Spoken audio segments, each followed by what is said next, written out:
Do you dare to step into the lair of America's first serial killer, H. Holmes, a man who built a hotel not to welcome guests, but to ensnare them in a living nightmare? You'll descend into a twisted maze of trapdoors, gas chambers, and soundproofed vaults where screams died in silence. The walls of his murder castle still whisper the horrors they witnessed. Will you brave the darkness that swallowed his victims whole? Enter if you dare. But know this. You may not escape the terror waiting inside. Chapter 1. The Devil in the White City. Herman Webster Mudgett, a name that doesn't exactly send chills down your spine. But if you knew the boy behind it, the one who would grow up to become H. Holmes, one of America's most notorious serial killers, you might feel differently. The man who would later be called the Devil in the White City was born in 1861 in a small, quiet town in New Hampshire. The story goes that little Herman was a strange child, reserved, intelligent, and with a piercing gaze that seemed to see right through you. But beneath that quiet demeanor lurked something sinister. As a child, Herman was often bullied by his peers. When they found out he was terrified of the town doctor's office, they did what children do best. They found a way to make his worst fears come true. One day, they dragged the trembling boy into the doctor's office, forcing him to touch the skeletal remains that decorated the place. Herman screamed, expecting his heart to stop from sheer terror. But something unexpected happened. As his trembling fingers brushed against the bones, his fear transformed into fascination. He later described it as the moment when he first learned that death held no power over him. That incident planted a seed in young Herman's mind, and the boy who had once been a victim began to take a darker turn. He became fascinated with anatomy, experimenting with small animals, studying them, dissecting them, even killing them. But it wasn't just a morbid curiosity. Herman learned to wear a mask of innocence, using his intelligence and charm to manipulate those around him. It was a skill that would later serve him all too well. By the time he reached adulthood, Herman had shed his old name like a snake shedding its skin. He became Dr. Henry Howard Holmes, a man of many faces. In some places, he was a charming young pharmacist, in others a respectable doctor, and in others still, a loving husband. Yes, husband, because Holmes didn't stop at one marriage. He had several, each wife unaware of the other's existence. Each wife, of course, was a means to an end, a source of money, a pawn in his schemes, or worse, an eventual victim. Holmes drifted from city to city, conning people out of their money, disappearing just before they realized what had happened. And then he arrived in Chicago, a city of opportunity, a city of dreams, and for Holmes, a city ripe for the picking. In 1893, Chicago was booming. The city was preparing for the grand event that would draw people from all corners of the country, the world's Columbian Exposition, also known as the Chicago World's Fair. It was to be a celebration of progress and innovation, a chance for America to show off its might and ingenuity. Skyscrapers reached for the heavens, electric lights shone brightly against the night sky, and the streets were filled with eager crowds. It was a spectacle that promised wonder and excitement. But beneath all the glamour and grandiose plans lay something darker. For amid the glittering exhibits and bustling streets, a predator was building his lair. Holmes, ever the opportunist, knew that the influx of tourists and job seekers to the city would provide the perfect cover for his schemes. He bought a large lot on the corner of South Wallace Avenue and West 63rd Street, where he began constructing what would become his infamous murder castle. At first glance, it appeared to be a grand hotel, designed to accommodate the influx of visitors during the fair. But what lay inside was the stuff of nightmares. Holmes personally oversaw every aspect of the construction, hiring and firing several contractors to keep anyone from knowing the building's full layout. The result was a twisted labyrinth of windowless rooms, hidden staircases, and narrow corridors that seemed to go nowhere. There were doors that opened to brick walls, trapdoors that dropped into the basement, and chutes that led straight down to the cellar, his personal body dump. Chicago in the late 19th century was a bustling metropolis, but it was also a city of contradictions. Prosperity and poverty lived side by side. The streets teemed with life, But crime and corruption lurked in every shadow. It was the perfect place for a man like Holmes. With his smooth talk and cultured manner, he could charm the most cynical of people. He could convince a stranger to trust him with their life savings, or a young woman to follow him into the depths of his hotel without a second thought. Holmes' murder castle became a black hole that swallowed people whole. Young women, often alone and far from home, arrived in Chicago seeking jobs and new beginnings. Some of them found their way to Holmes' hotel, where they would vanish without a trace. The sheer volume of visitors to the city and the chaotic atmosphere of the fair meant that disappearances were easy to overlook. People came and went, often leaving no forwarding address, no family contact. It was a transient city, and Holmes used that to his advantage. As the fair continued to draw crowds, Holmes' hunger for death grew. He had created a maze designed to trap and kill, and he delighted in experimenting with new ways to dispatch his victims. He suffocated some in airtight chambers, gassed others in sealed rooms, and dismembered the unfortunate ones in his basement. And still, no one suspected a thing. To the outside world, Holmes was a successful businessman, a polite and charming host. But those who stayed at his hotel, those who wandered into his twisted web, never left. The basement of the murder castle was a macabre workshop filled with surgical instruments, vats of acid, and a crematorium where Holmes disposed of his victims' remains. He stripped the flesh from bones, sold skeletons to medical schools, and dissolved bodies until there was nothing left. The castle itself seemed to breathe with malevolence. Every creak of its floors and every whisper of wind through its halls a testament to the horrors that unfolded within. Holmes was, in every sense of the word, a monster hiding in plain sight. He thrived amid the chaos and anonymity of Chicago, feeding off the city's energy and its people's trust. By the time his reign of terror came to an end, it was too late for many who had crossed his path. The Chicago World's Fair was meant to be a beacon of hope, a symbol of progress and civilization. But beneath the light of the fair, Holmes cast a long, dark shadow, one that would forever stain the city's history with blood. And so, the devil in the White City carried out his dark deeds, his laughter echoing through the empty corridors of his murderous lair. The fair ended, the lights dimmed, and the crowds dispersed, but the horror of what had transpired in Holmes' castle would remain, a haunting reminder of what happens when evil wears the mask of respectability. Chapter 2. The Construction of the Murder Castle. To say that H. Holmes built his murder castle with meticulous attention to detail would be an understatement. What he constructed was more than just a building, it was a perfectly engineered house of horrors. Imagine walking through a 3-story maze, where every corner hides a new nightmare. Every door leads to uncertainty, and the walls themselves seem to whisper dark secrets. Welcome to the murder castle, where the architecture was designed not just to deceive, but to kill. Holmes' Hotel was built on a bustling street corner in the Englewood neighborhood of Chicago. At first glance, it looked like any other building sprouting up during the city's construction boom in the lead-up to the 1893 World's Fair. But for those who worked on the project, it quickly became clear that this was no ordinary construction site. Holmes began with a simple blueprint, showing a modest 2-story building with shops on the ground floor and apartments above. But as the construction progressed, Holmes kept adding more and more modifications. He would call in an architect, lay out plans, then abruptly fire him before the job was completed. Then, he'd hire a new one, making sure none of the designers ever had a full picture of what he was building. It was a clever ploy to ensure that only he knew the true layout of the structure. As for the construction workers, they never stayed long. Holmes had a knack for hiring a revolving door of employees, each only working on small sections of the building before being let go.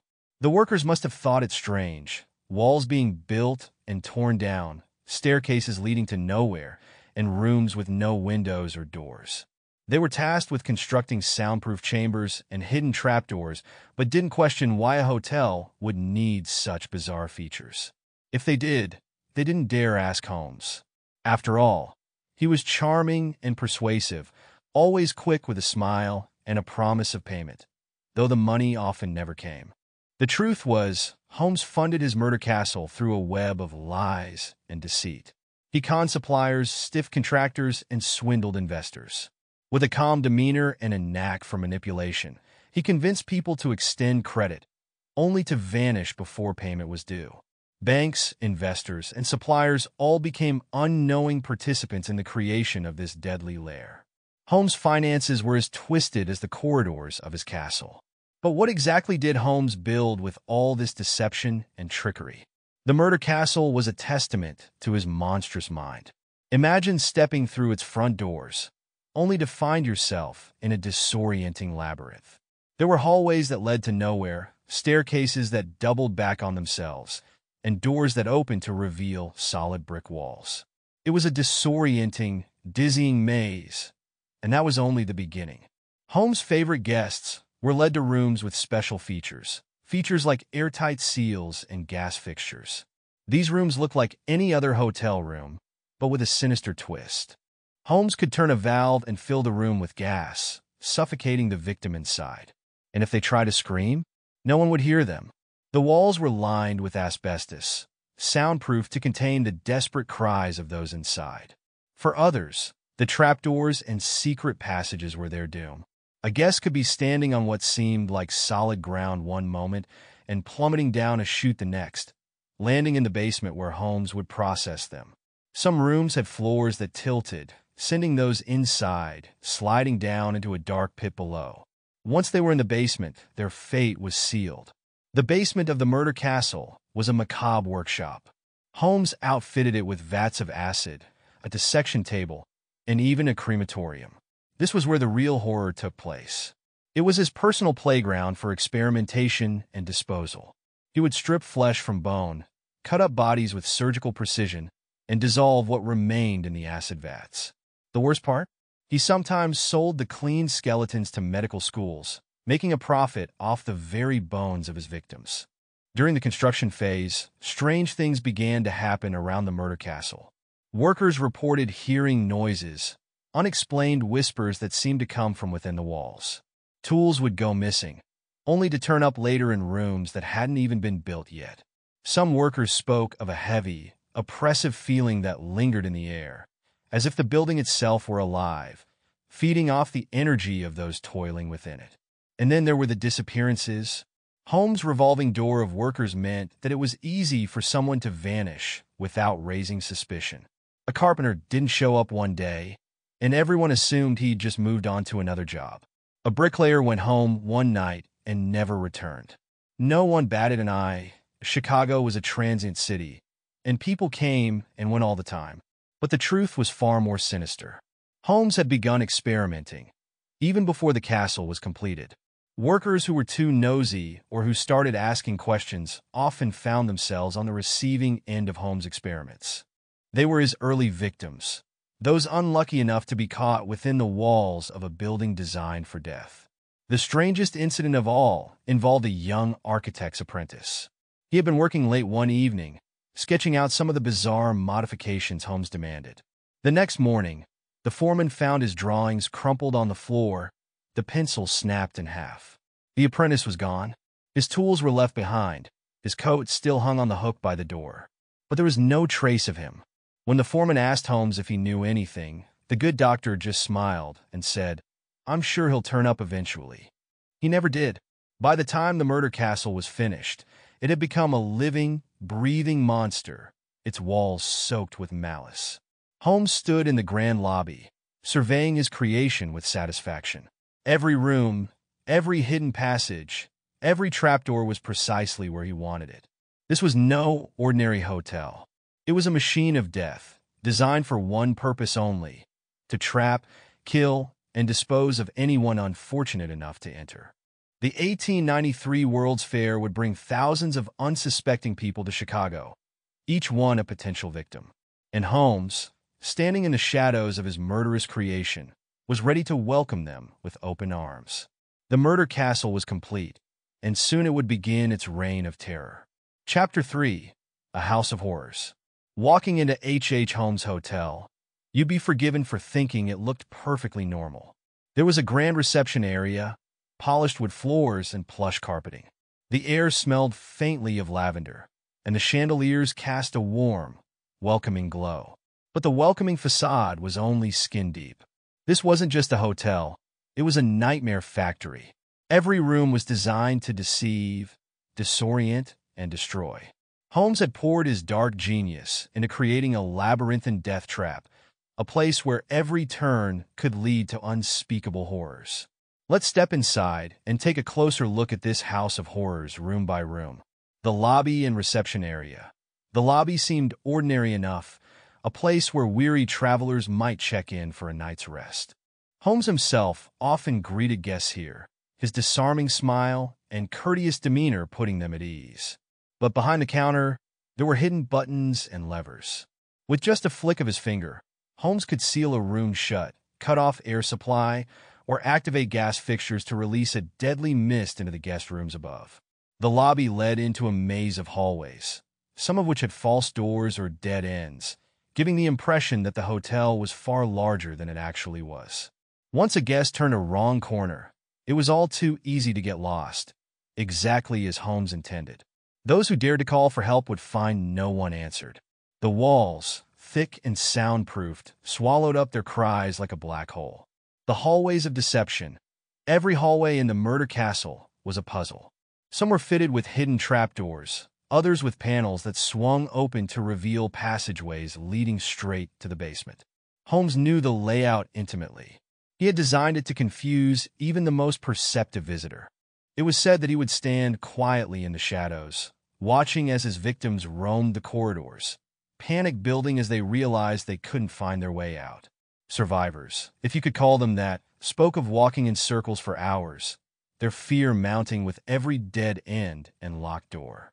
Some hallways were lined with gaslights that Holmes could extinguish with the press of a button, plunging the unfortunate wanderer into pitch darkness. In those moments, it wasn't the physical pain that drove his victims to despair, but the overwhelming sense of hopelessness. They were trapped, alone in the dark, with no way out and no one coming to save them. The airtight vault. Perhaps the most terrifying room in the entire castle was the airtight vault. It looked like a simple storage closet, unassuming and plain. But once inside, the door could be sealed shut, trapping anyone within. Holmes had designed it with a series of steel plates and locks, ensuring that no amount of banging or screaming could be heard from the outside. The walls were so thick that even a gunshot would be muffled to a faint pop. Holmes used the vault as his personal execution chamber. He would lure victims inside under the pretense of showing them a secure room for their valuables. Once the door clanged shut, the true horror began. There was no escape, no oxygen, just the agonizing wait as the air grew thin and the temperature dropped. Holmes often stood outside the door, listening to the frantic gasping and scratching from within, a sadistic smile playing on his lips. The asphyxiation rooms. Several guest rooms were equipped with their own unique, horrifying features. Holmes called these his asphyxiation rooms. Each was fitted with hidden gas lines that Holmes could activate from his office. A victim would be asleep, or perhaps lying in bed reading, when they'd start to feel lightheaded. Panic would set in as the gas crept into the room, silently and invisibly. Holmes had a peephole in each room, allowing him to watch as his victims struggled to breathe, clawing at the walls and furniture in desperation. Holmes' control over the entire building meant that no one ever knew when they might be targeted. His victims ranged from hotel guests to his own employees, young women who had come to Chicago looking for work, only to find themselves at the mercy of a man without a shred of humanity. For them, the asphyxiation rooms were a one-way ticket to oblivion. The trapdoor to hell. Some rooms had trapdoors hidden beneath the carpet. A slight pressure on the wrong floorboard, and the ground would disappear beneath your feet. These trapdoors led straight down to the basement, a veritable hellhole. Victims would tumble down a chute, their screams reverberating off the walls as they were swallowed by darkness. The fall would often break bones, leaving them helpless and injured in a place where no one could hear them. Holmes kept his basement meticulously clean, the floors scrubbed to remove any trace of blood or gore. It was here that he dissected bodies, stripped flesh from bone, and disposed of the remains. There were vats of acid for dissolving flesh, a furnace for burning bones, and surgical tables for more hands-on work. The basement smelled of chemicals and burnt hair, a sickening stench that lingered long after the bodies were gone.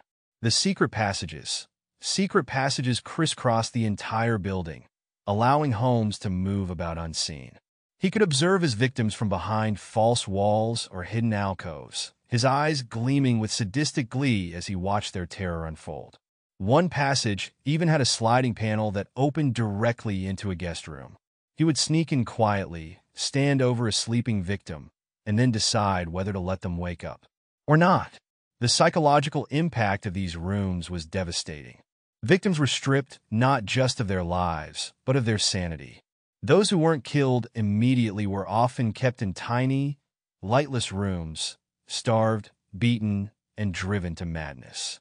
Holmes broke them down piece by piece, until they were barely human, just husks of their former selves. Testimonies from the brave few.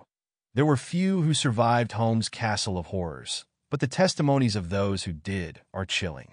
One young woman, who managed to escape after Holmes had locked her in a small, dark closet for hours, later told police she had felt her sanity slipping. The darkness had seemed alive, whispering to her, driving her to the brink of hysteria. She'd clawed at the walls, screaming until her throat bled, certain she'd never see the light of day again. When the police finally uncovered the true extent of Holmes' monstrous creation, they were horrified. One officer described it as a house built for the devil himself. Another said he'd never seen such a place outside of his worst nightmares. The castle was dismantled piece by piece, but its horrors live on, a testament to the evil that can hide behind even the most charming of smiles. Chapter 4. The Victims and Disappearances. The murder castle wasn't just bricks and mortar. It was a place soaked in despair, its very walls whispering the names of those who never made it out alive. Holmes' victims were more than just statistics. They were real people with dreams, hopes, and families. Young women looking to make a fresh start, guests who thought they were checking into a safe haven, employees who simply showed up for work, all lured by the smiling face of a man who seemed trustworthy and kind. But behind those twinkling eyes and that polished demeanor lay the heart of a monster. The lured and the lost. Holmes' victims came from all walks of life, but most shared one thing in common. They were vulnerable. Some were alone in a bustling city far from home. Others were caught in desperate situations. Holmes had a keen sense for spotting these individuals, zeroing in on those he knew he could control and deceive with his charm. Let's take a look at some of his known victims, each one with a story that ended far too soon. Julia Smythe and Pearl Connor. Julia was a young, attractive woman who had recently separated from her husband. She moved to Chicago with her daughter Pearl, hoping for a fresh start. She found work at Holmes' pharmacy and, before long, found herself falling for the charming doctor. Holmes promised her a better life, even a new beginning for her and little Pearl. But soon, Julia became just another pawn in his game. She and her daughter disappeared without a trace. The last time anyone saw them, they were headed up to the second floor of the hotel. They were never seen again. It was later revealed that Holmes had used Julia's trust in him to lure her into one of his special rooms. As for Pearl, the innocent little girl, she likely met a tragic fate in the basement.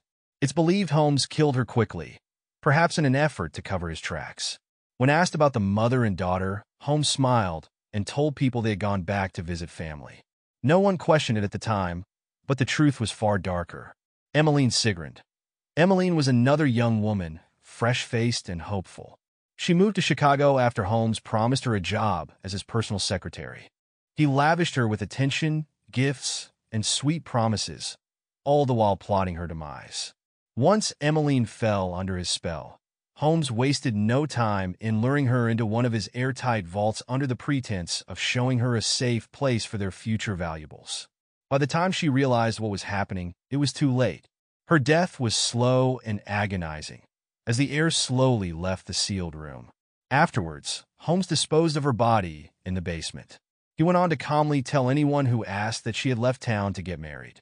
It was a lie he used frequently, knowing full well that no one would ever see her again.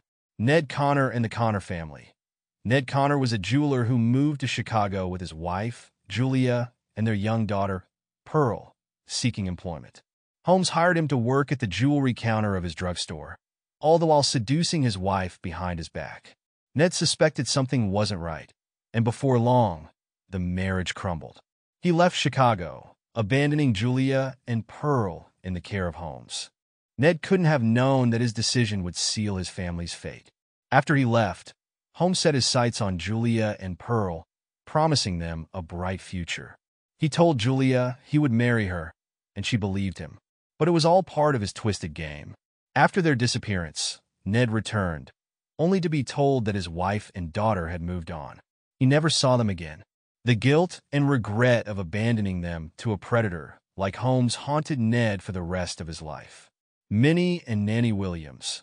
Minnie Williams was a young woman from Texas, wealthy and eager for adventure. She came to Chicago with her sister Nanny, intending to start a new life. Holmes charmed Minnie with ease, persuading her to sign over the deed to a property she owned in Fort Worth, Texas.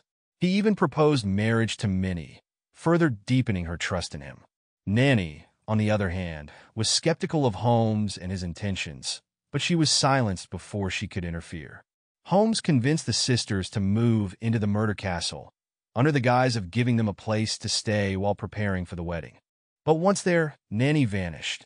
When Minnie questioned her whereabouts, Holmes concocted a story that her sister had left suddenly. In truth, Nanny was probably gassed to death or dropped down one of the chutes to the basement. Not long after, Minnie also disappeared. Holmes' explanation was the same as always. She'd left to visit friends. He didn't even bother to keep up the pretense for long. Once they were out of the way, Holmes sold off their belongings and pocketed the money. The web of deceit. Holmes knew how to play on people's emotions. He made promises of love, marriage, and wealth, knowing full well he had no intention of keeping any of them. For some victims, he offered employment and security, a chance to rise above their circumstances. For others, he feigned romantic interest, his charisma weaving a spell around them until they were completely under his control. It wasn't just women who fell into Holmes' web. He had a particular interest in hiring young male workers for the murder castle, only to fire them abruptly or ensure they vanished without a trace. It's believed that some of these men stumbled upon the true nature of his construction: trapdoors, soundproof rooms, and passages leading directly to the basement. Those who asked too many questions never made it out. The aftermath. The families of Holmes' victims suffered unimaginable grief. Most of them never knew what had happened to their loved ones. They received letters promising a return that never came, or telegrams with vague explanations. Holmes was meticulous about covering his tracks, creating false trails and misleading correspondence to give the appearance that his victims had simply moved on. In the aftermath of his capture and the subsequent investigation into the murder castle, families came forward, desperate for answers. Some wanted to believe that their daughters or sisters had simply run away, unable to bear the thought of the alternative. But as more bodies were unearthed, and the horrific details of what Holmes had done came to light, hope turned to despair. The psychological impact on the community was profound. Holmes' crime shattered the illusion of safety in Chicago, leaving a scar that would never fully heal. The newspapers dubbed him the Devil in the White City, a fitting moniker for a man who preyed on innocence and trust. The true number of his victims may never be known, but each one left behind a ripple of sadness and horror that echoes to this day. The murder castle was torn down, and the site was eventually rebuilt. But the memory of what happened there lingers, a silent reminder that evil often hides behind the most charming of masks. Chapter 5. The Downfall and Capture of H. Holmes. Even the cleverest of devils eventually stumble, and H. Holmes was no exception. His undoing began not with the murders or his macabre castle of horrors, but rather with the very same thing that had fueled his rise to infamy: greed. It was his web of fraudulent schemes and financial deceptions that first drew the authorities' attention to him. You see, Holmes was not just a killer, he was a con artist of the highest order, and he simply couldn't resist squeezing every last drop of profit out of anyone foolish enough to trust him. Holmes had always been running one scheme or another, bilking creditors, forging signatures, and manipulating anyone he could get his hooks into. But as his debts began to mount and the bodies in his castle basement piled up, his lies started to unravel.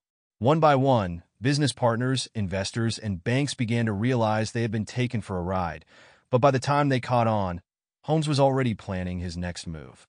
The breaking point came when he concocted an insurance scam so elaborate, even he struggled to keep track of it. Holmes roped in one of his longtime associates, Benjamin Pitzel, in a plot to fake Pitzel's death and cash in on a $10,000 life insurance policy. The plan was simple, or at least that's what Holmes led Pitzel to believe. Pitzel would go into hiding while Holmes substituted a cadaver in his place. Holmes would collect the insurance money, and they'd split it. But for Holmes, dead men tell no tales. Rather than use a cadaver, he killed Pitzel himself, setting up the scene to look like an accidental death caused by an explosion in Pitzel's laboratory.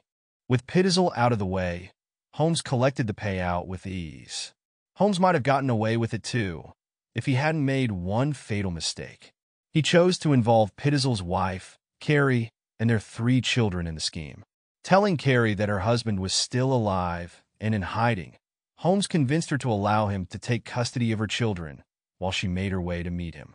One by one, Holmes moved Pitzel's children around the country, playing a sick game of hide-and-seek.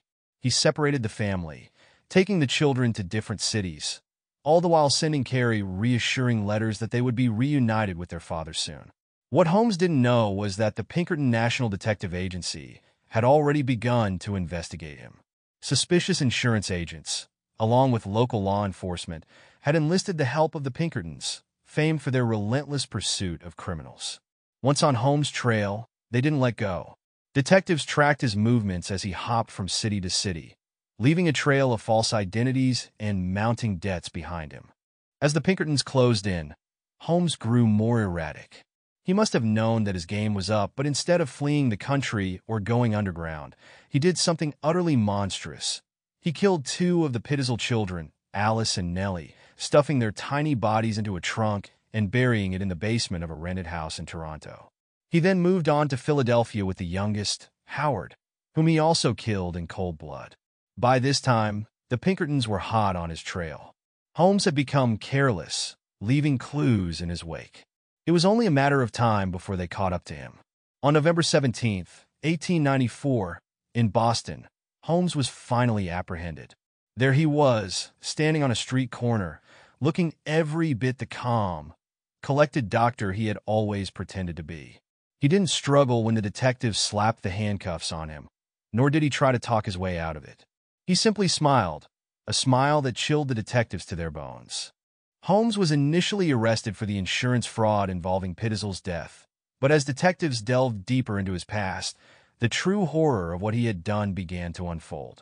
It wasn't long before the authorities learned that Pitzel was truly dead, and not from an accident. Holmes had murdered him. The shocking revelations didn't end there.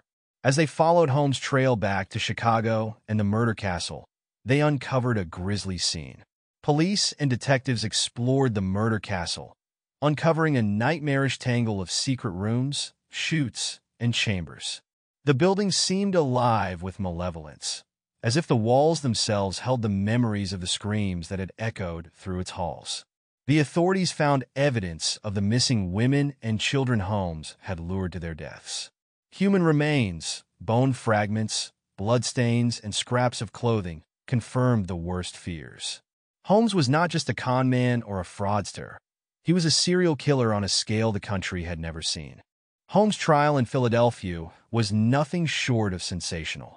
Newspapers across the nation dubbed him the Devil in the White City, and his face became infamous.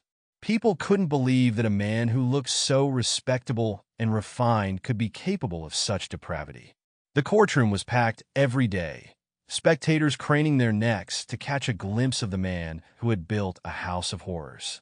And through it all, Holmes remained the picture of calm composure. He represented himself during parts of the trial, weaving stories that were equal parts outlandish and chilling. Holmes denied everything, then confessed to some things, then contradicted himself again and again. He seemed to take pleasure in the confusion and chaos he sowed. He would smile at the jury, wink at reporters, and make bizarre statements about his own innocence and the vast conspiracies against him. At one point, he even claimed to be possessed by a demon, one that compelled him to kill. But no amount of charm or manipulation could save him now. The evidence against him was overwhelming, and the jury took little time to convict him. On May 7, 1896, H. Holmes was sentenced to death by hanging. Even then, he seemed unbothered, almost indifferent. He maintained his cool demeanor right up until the noose was slipped around his neck. As he stood on the gallows, Holmes reportedly smiled one last time, saying, "I was born with the devil in me."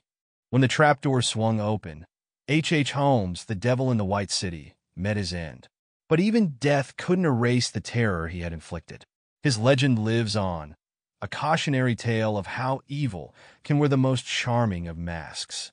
To this day, the Murder Castle and its twisted corridors remain a dark part of Chicago's history, a reminder of the horrors one man can inflict when the world fails to see the devil lurking beneath the surface. Chapter 6. Inside the Mind of a Monster. To look at H. Holmes, you'd see a man who seemed perfectly normal. He was well-dressed, well-spoken, and highly intelligent, a true gentleman in every sense of the word. He could charm the sternest of men, seduce the most skeptical of women, and talk his way out of almost any situation. But behind that polished exterior lay a mind twisted beyond comprehension. So, what drove Holmes to commit such unspeakable acts? What darkness lurked in the corners of his mind? When trying to understand Holmes, it's crucial to remember that he wasn't just a cold-blooded murderer. He was something far more sinister. He was a master of deception, a predator who used charm and wit as his weapons of choice. Holmes fits the profile of what modern experts would call a psychopath, someone who lacks empathy, feels no guilt, and views others not as people, but as tools to be used and discarded. Psychopaths are often extremely manipulative, and Holmes was no exception. He had an almost supernatural ability to appear kind and trustworthy, making his victims feel safe even as he plotted their demise. He could switch from smiling and charming one moment to ice-cold and calculating the next, his emotions as fake as the names and identities he cycled through. This ability to shift between personas made him almost invisible, a wolf in sheep's clothing, slipping through society's cracks undetected. But Holmes wasn't born a monster. He was made one. His early life was marked by a strange combination of isolation and terror. Born as Herman Webster Mudgett in 1861, he grew up in a small New Hampshire town. Even as a child, he was different. Neighbors described him as unusually quiet, often lost in his own thoughts. But there were rumors, too. Rumors of cruelty, of animals found mutilated in the woods, of a young boy who seemed to take pleasure in the suffering of others. One pivotal moment in Holmes' childhood might hold a clue to his later transformation. When he was a boy, older children in his town dragged him into a doctor's office, forcing him to confront his fear of skeletons. They pushed him toward a human skeleton, its hollow eye sockets staring down at him. Young Herman screamed, expecting the fear to overwhelm him. But something unexpected happened. He felt a strange, perverse fascination. The skeleton that should have terrified him instead intrigued him. From that day forward, death no longer frightened him. It became his obsession. Modern psychologists would call Holmes' condition antisocial personality disorder, characterized by a lack of empathy, a disregard for social norms, and an inability to form genuine emotional attachments. In Holmes' case, his condition manifested not only in his willingness to kill, but also in his need to control, deceive, and manipulate. He didn't just want to end lives, he wanted to own them, to possess them utterly before snuffing them out. Holmes' calm demeanor, even when describing his heinous acts, points to another terrifying trait, a complete absence of remorse. During his trial, Holmes spoke of his murders with a detachment that left witnesses horrified. He described his methods not with horror or regret, but with a clinical precision, as if he were discussing nothing more consequential than a recipe for stew. He showed no sign of guilt or shame, no indication that he even understood why others found his actions so monstrous. This lack of guilt and remorse is a hallmark of the psychopathic mind. Holmes viewed his victims as pawns in his game, their lives and deaths merely part of a larger puzzle he was piecing together. He used them to fulfill his desires, whether that meant financial gain, intellectual stimulation, or the sheer thrill of having power over another person's fate. One of the most striking aspects of Holmes' psychology is his duality. He lived a double life, one as a respected businessman, a doctor, and a man of society, the other as a remorseless killer who delighted in watching his victims suffer. He compartmentalized these two sides so effectively that even those closest to him never suspected the truth. To his neighbors, Holmes was a successful entrepreneur, a man who owned property and provided jobs. To his acquaintances, he was a charming, intelligent man, always ready with a joke or a smile. But behind closed doors, he became something else entirely. In the privacy of his murder castle, he was in control. He reveled in his power to decide who lived and who died, creating an environment that reflected the twisted corridors of his own mind. Each hidden passage, each trapdoor and airtight room, was a physical manifestation of his psyche, a labyrinth designed to confuse, entrap, and ultimately destroy. It's possible that Holmes' insatiable need for control stemmed from his early experiences. His childhood was dominated by a strict, authoritarian father who demanded obedience and perfection.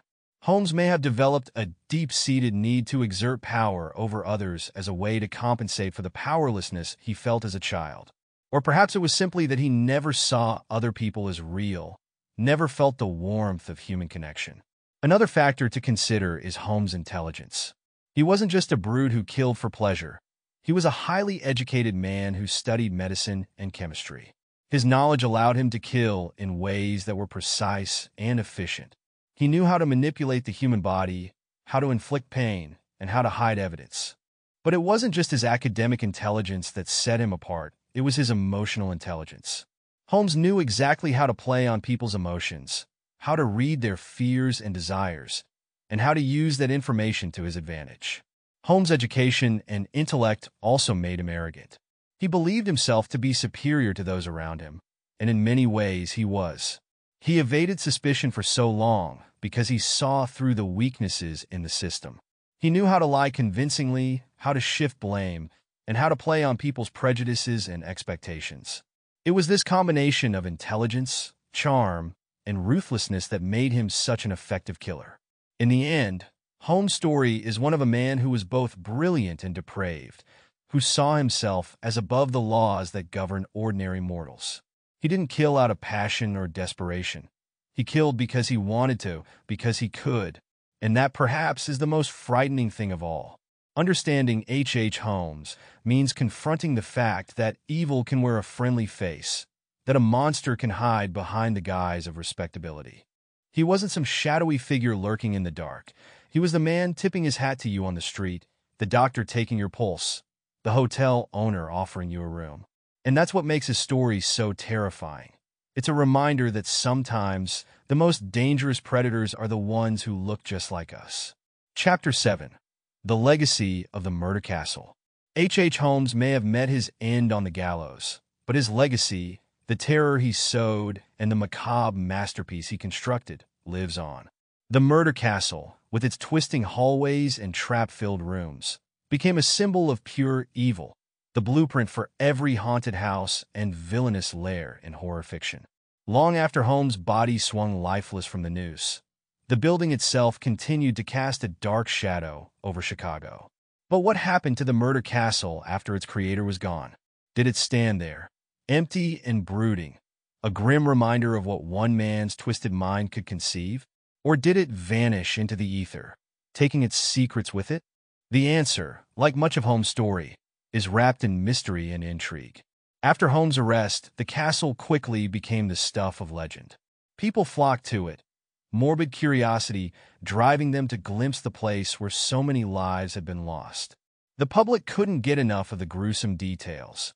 The airtight vaults, the greased chutes that sent bodies plummeting to the basement, the strange sounds that still seemed to echo through the walls. Reporters called it the House of Horrors and the Castle of Death. It was said that even hardened police officers felt uneasy walking through its corridors, the very air thick with the memory of what had happened there. Almost immediately, the murder castle became a tourist attraction. People from all over paid good money to tour the place where Holmes had carried out his heinous deeds. They wandered through the rooms, staring at the trapdoors and secret passages, imagining the screams that had echoed through the halls. Some claimed they could still hear the voices of the victims, faint cries coming from behind the walls. Others said they saw ghostly figures moving through the shadowy corners, disappearing when approached. But the public's fascination soon turned sour. The castle had become more than just a grim curiosity. It was an affront to the community. No one wanted to live near it, and even passing by seemed to give people a sense of unease. Neighbors whispered that the building was cursed, that it was drawing people in like a black hole, feeding off the fear and revulsion it inspired. In 1895, just a year after Holmes' execution, the murder castle was set ablaze under mysterious circumstances. Flames licked at the walls, devouring the twisted architecture that Holmes had designed. The building burned for hours, finally collapsing in on itself like a wounded beast. The fire destroyed much of the structure, but not the basement. The charred ruins were left standing for years before the land was eventually sold. Today, the site of the murder castle is occupied by a mundane building, a post office of all things. But some say that the ground still holds its dark history, that strange things happen in the basement of that post office. Employees have reported eerie sensations, unexplained noises, and the feeling of being watched. Perhaps the souls of Holmes' victims are still trapped there, forever bound to the place where their lives were brutally cut short. While the building itself may be gone, Holmes' story has refused to die. His name, his crimes, and his murder castle have become etched into the fabric of American crime history. Holmes wasn't just a murderer. He was America's first documented serial killer, the prototype for every deranged criminal mastermind to follow. He was a precursor to the likes of Jack the Ripper, Ted Bundy, and the Zodiac Killer. The Holmes case set a precedent for how the public and law enforcement viewed such criminals. His trial was one of the first to delve into the psyche of a killer, raising questions about the nature of evil and the psychology behind such heinous acts. Holmes wasn't just seen as a man who killed for money or revenge. He was viewed as a new breed of killer, one who took pleasure in the suffering of others, who killed because he wanted to. His crimes pushed the boundaries of investigative techniques at the time. Detectives, baffled by his ability to evade capture and by the sheer scope of his evil, had to rethink how they approached crime scenes and suspects. The hunt for Holmes required cooperation across state lines, something that was almost unheard of back then. It highlighted the need for better communication between law enforcement agencies and helped lay the groundwork for modern-day criminal profiling and forensic investigation. And what of Holmes himself? Was his death the end of his story? Or were there more secrets left buried in the ashes of the murder castle? To this day, questions linger. Some believe that Holmes didn't act alone, that there were accomplices who helped him carry out his dark deeds. Others speculate that Holmes had far more victims than those officially listed, perhaps hundreds more. The layout of the castle, with its maze-like structure and countless hidden compartments, suggests that Holmes had practiced his craft on many more unfortunate souls. There's also the tantalizing theory that Holmes' death wasn't the end at all. Some say that he faked his own execution, substituting another body for his own, and escaped to continue his killing spree under a new identity. It sounds outlandish, but then again, Holmes was a master of deceit. He was known to adopt aliases and wear disguises, and he was never short on schemes to evade capture. Could it be that he managed to pull off one final trick, leaving the world to believe that the devil in the White City was no more while he lived on in the shadows? The physical evidence is gone, the murder castle reduced to rubble and dust. But the stories persist. The legacy of H. Holmes lives on, not just in books and movies, but in the way we think about serial killers, in the way we fear the monsters that hide behind charming smiles and polite conversation. Holmes' influence can be seen in countless fictional villains, each one drawing a little from the man who turned murder into an art form. The murder castle itself may be gone, but its memory lingers like a ghost, haunting the corner of South Wallace Avenue and West 63rd Street. People still visit the site, hoping to feel some connection to the past, to catch a glimpse of the horror that once stood there. Some say you can still sense it, the lingering darkness that no fire could cleanse, a cold shiver that runs down your spine as you stand on that cursed ground. Holmes may have been executed, but his evil lives on, forever entangled in the annals of American history. His name is whispered like a curse, a reminder that monsters are real, and sometimes they build castles to trap us in their nightmares.